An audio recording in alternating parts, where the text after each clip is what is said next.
Hi, I'm Vicky Silverthorn and I'm a professional organiser. Today I'm going to be giving you some interesting and helpful tips on how to organise your kitchen, and I'm going to have a little bit of help from my Cricut Joy.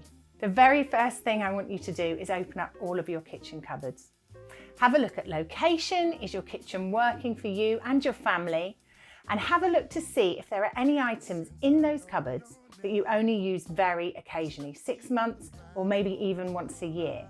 Anything that isn't used much can live somewhere else. Pop it in a box, label it up, put it in the shed, and you can make space for the items that you use on a more day-to-day basis. A mistake that's often made when you're organising your kitchen is to over-organise. You've got to think what works for your life practically.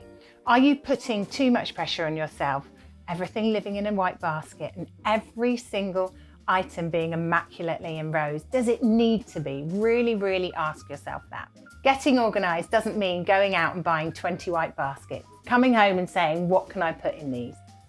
Here's the way to do it.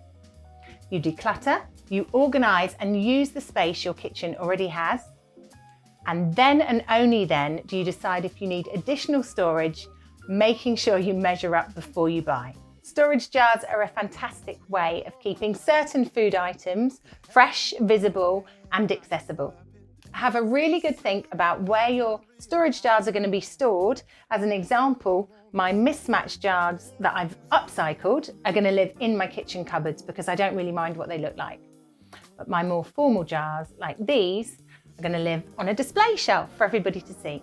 A really useful tip when it comes to storage jars is to make sure you've got a best before sticker on the bottom of your jar. In order to reuse it, make yourself a simple circle, write best before on it, and then underneath you can just add the dates, crossing them out, and reuse the label over and over again. Right, so let me show you how easy it is to make some labels with my Cricut Joy.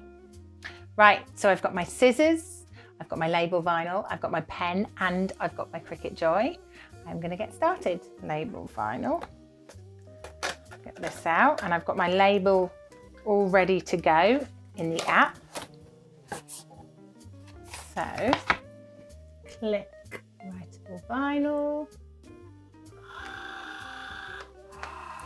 So I'm going to change my blade and put it there on my mat.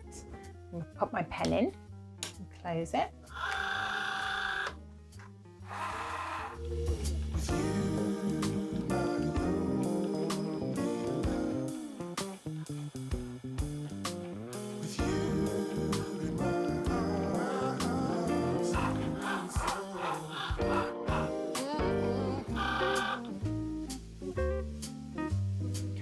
My pen's coming out, and I'm going to put my blade now in.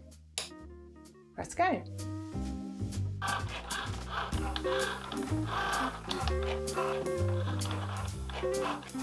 Unload, and there we go, my beautiful label. And it really is as easy as that. It tells me when to change the blade to a pen and the pen to a blade. It cuts it, it draws it, and then you unload, and that's it. Label done. So let's stick it on. Just peel it off. Easy as that. And this is the tricky bit, making sure it's nice and level. There we go. Pasta jar complete. I hope some of these tips have helped you get started on your organisational journey in your kitchen. And don't forget, the Cricut Joy really is so easy to use, but as you can see, makes such a huge difference.